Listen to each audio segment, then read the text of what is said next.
The WNBA Commissioner's Cup started today, June 1st, and what a great way to open up the month. Out of these 4 games we had, two were super competitive down to the wire. You had one blowout, then one that was kind of in between that, had its moments, but overall it was a solid game. And basically to get into the recaps of what happened, the Liberty and the Lynx are still undefeated, the only two undefeated teams in the league who met each other in the finals last year with the Liberty winning 3 games to 2. And now they're both 7-0, the Lynx and the Liberty. The Liberty had a much more dominating win, defeating Connecticut 100-52. And Connecticut has one win on the season, or yeah, I think they have one win this season so far. And I expect them to have a pretty bad start. That was the only game I didn't see today, was that Liberty game, because I think I was out playing basketball during that time. But kind of glad I didn't see it since it was such a bad blowout. Nothing against the Liberty. They're a great team. But at least I didn't have to sit through a 48-point blowout. But the Aces and Storm, this was a fun game. Aja Wilson and Gabby Williams going at it. Gabby Williams having a high start to the game.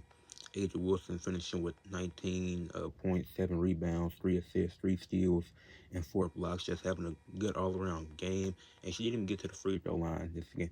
Neither Aja Wilson or Gabby Williams got to the free throw line, and they both led their teams in scoring. Gabby Williams had 24 Seattle's. The Aces were able to get the win, and improve to 4-2.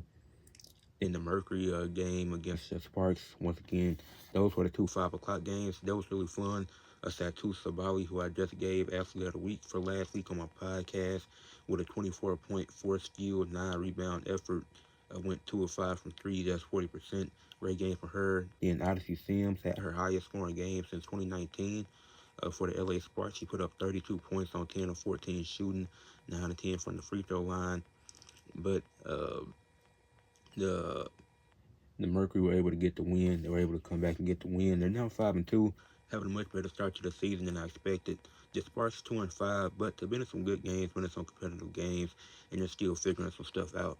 Then the last game that just wrapped up was the Lynx and the Valkyries. The Lynx have never lost to an expansion team in their opening game against them. This was their first time playing the Valkyries, and now they're 7-0 against expansion. No, they're 8-0 against expansion teams when they make their debut against them. And now they're 7-0 on the season. As I mentioned, Nafisa Collier having an MVP type season, has only missed 1 game so far this year, and put up a 24-point, 11 rebound effort, shooting 6 of 7 from the line. Then Burton, she had 21 points, shooting on 7 from 11 for the Golden State Valkyries. But even though the Valkyries are 2-4, that's a better start than most people expected, especially for an expansion team. But what a great way to kick off the Commissioner's Cup. I'm excited for a fun month of June basketball.